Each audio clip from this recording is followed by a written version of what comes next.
Joseph Stewart, Jamil Tunstill, Ayana Weems, and your host, Tafar Davis. This is LHS Student News, Night Beat. Today marked the worst day for the stock market in 6 weeks. The Dow has dropped 174 points on Thursday, which was its worst drop since February the 23rd. S&P 500 has fell 1.3% and NASDAQ fell 1.5% this week. Other companies like Citigroup and Goldman Sachs have receded as much as 4%. Earlier this week, the stock market had looked like it was going to make a pretty admirable comeback.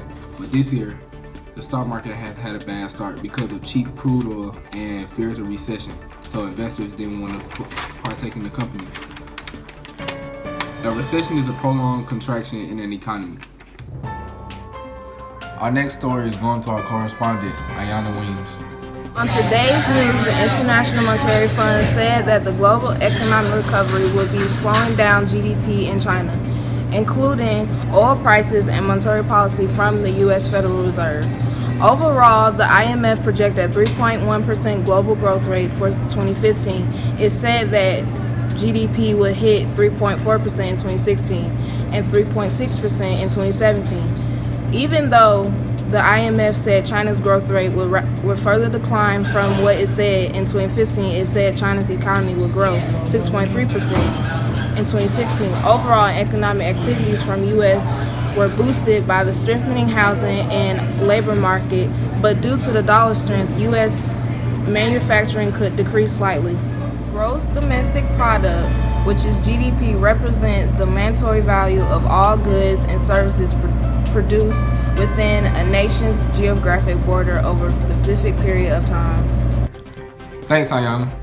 Our next story is going to our correspondent, Joseph Stewart. Thanks, Tafar. GM, General Motors, have announced on Friday that they are interested and cleared to buy self-driving tech firm. The oligopolistic company, General Motors, is the biggest of its competitors, which are Ford, Chrysler, Hyundai, Toyota, and Nissan. GM, the largest automaker in the United States, has been aggressively expanding its portfolio of new businesses dedicating to driverless cars, and other personal mobility options. Even though it is a part of the oligopoly, General Motors displayed monopolistic characteristics by trying to acquire the self-driving technology. The supply on this new technology will be not to match its demand. This driving tech firm will be used mostly with businesses, trains, and taxis. GM did not disclose the purchase price, but some media outlets have reported the automaker paid $1 billion for the small San Francisco company.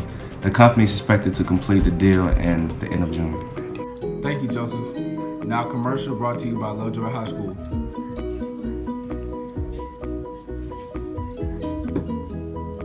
Hey, y'all. What y'all think y'all can get on this project?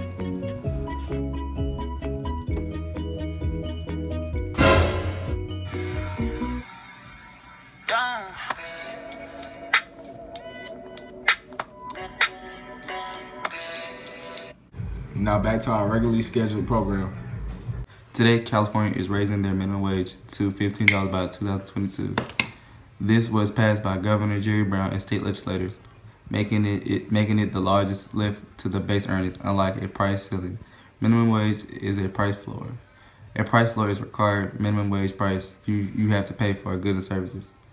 This increase will boost wages for about 6.5 million California residents, or 43% of the state's workforce who earns less than $15. This could help the monetary policies by increasing the money circulation and help with bringing money back to the banks. It can also help with the GDP by people buying more goods and services in the country. More companies will be supplying more products to the consumers, and the demand of goods will be more. But the one that can help our country is the business cycle we can expand higher than contract.